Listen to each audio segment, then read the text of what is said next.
Rekaman kamera pemantau atau CCTV yang jadi bukti pencurian di sebuah rumah indekos di Jalan Sahabat Raya di Kecamatan Tamalan Raya, Kota Makassar.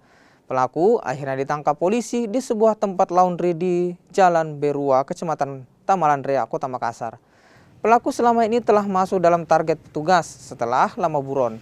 Terakhir kali pelaku yang diketahui bernama Andika Angga Arif alias Andi ini melancarkan aksinya pada 20 Januari 2022 lalu.